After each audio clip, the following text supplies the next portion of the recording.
హైదరాబాద్ నగరంలో కాదు మొత్తం తెలంగాణలో భూముల ధరలకు రెక్కలు వచ్చినాయి. 5 లక్షలు కూడా పలకని భూమి ఒక్కొక్క కాడ 50 లక్షలకు పోయింది. 10 రెట్లు 20 రెట్లు 30 రెట్లు పెరిగిన భూములు ఎన్నో ఉన్నాయి తెలంగాణ వ్యాప్తంగా. ఆదిలాబాదు, నారాయణఖేడు, ఈ మూల ఆ మూలని కాదు, అలంపూరు, గద్వాల అంతటా భూముల ధరలు పెరిగినాయి. ఇవాళ రేవంత్ రెడ్డి గారు ఏం చేస్తున్నారంటే, ఆయన ప్రభుత్వం ఏం ఆలోచన, ఎంత పెద్ద కుంభకోణం అంటే ఇదేం పాలసీ అంటే తెలుసా మీకు? ఈ 9,292 ఎకరాలు వీళ్ళు ఏం చేస్తారట అంటే, మా గవర్నమెంట్లో మేమున్నప్పుడేమో 100% SRO రేట్ చెల్లించాలా ఒరిజినల్ అలాటీ చేతిలో ఉంటే, ఒరిజినల్ అలాటీ చేతిలో కాకుండా ఇంకోరి చేతికి పోతే 200% అని పెడితే, రేవంత్ రెడ్డి ఏమంటున్నాడు, కేవలం అప్లికేషన్ పెట్టుకుంటే వారం రోజులనే పర్మిషన్ ఇస్తారట.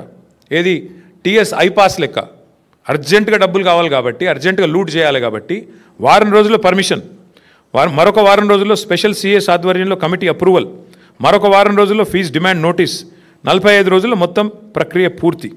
అన్నింటికి మించిన హైలైట్ ఏంటంటే 100% 200% నిబంధన మనం పెడితే మన కేసీఆర్ గవర్నమెంట్లో 30% కడితే చాలంట. ఎంత హైలైట్ అంటే 30% చాలంటే, ఏది 30% SRO విలువ. ఉదాహరణకి మీకు ఎగ్జాంపుల్ చెప్తాను. అజామాబాద్లో ప్రస్తుతం SRO విలువ, SRO వాల్యుయేషన్ 32,000 రూపాయలు ఉంది. కానీ అక్కడ మార్కెట్లో 1,50,000 ఉంటుంది. యాజ్ ఇట్ ఈస్ 5 రెట్ల తేడా ఉంటుంది. బాలానగర్లో 45,000 ఉంది, కానీ బయట మార్కెట్లో 2 లక్షలు ఉంటుంది. జీడిమెట్లలో 32,000, 12,000 నుంచి 32,000 ఉంది. మార్కెట్ వాల్యూ దగ్గర దగ్గర 1,00,000 ఉంది. నాచారంలో 2,300 రూపాయల నుంచి 37,000 దాకా ఉంది.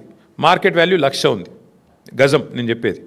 చెర్లపల్లిలో 10,000 ఉంది గజం SRO ప్రకారం, మార్కెట్ వాల్యూ కనీసం 75,000-80,000 ఉంటుంది.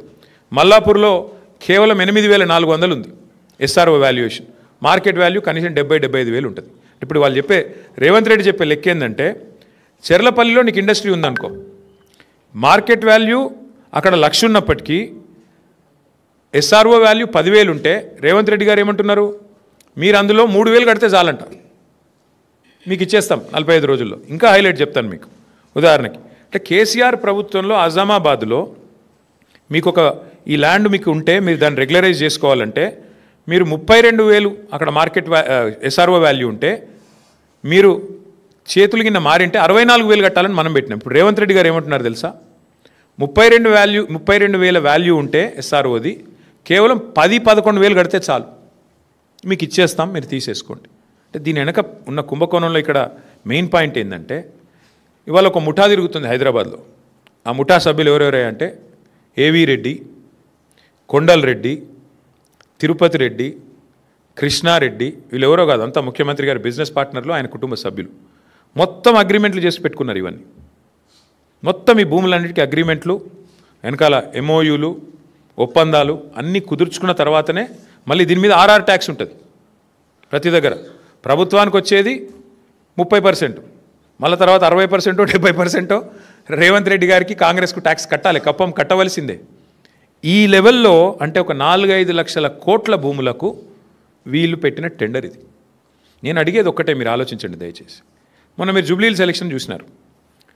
అక్కడ ముస్లిం సోదరులకి శ్మశాన వాటికకి ఇద్దామంటే 2 ఎకరాల జాగలేదు, 2 ఎకరాలు జాగలేదు జూబ్లీహిల్స్లో. హైదరాబాద్లో ఒక ఇందిరం ఇల్లు ఇవ్వలేదు 2 ఏళ్లలో. ఒక పేదవాడికి హైదరాబాద్ ఇల్లు కడదామంటే ఇవాళ 1 ఎకరం జాగలేదు ప్రభుత్వం దగ్గర. హైదరాబాద్ కాంక్రీట్ జంగల్గా మారిపోతున్నది. ఒక పార్క్ కడదామంటే జాగలేదు.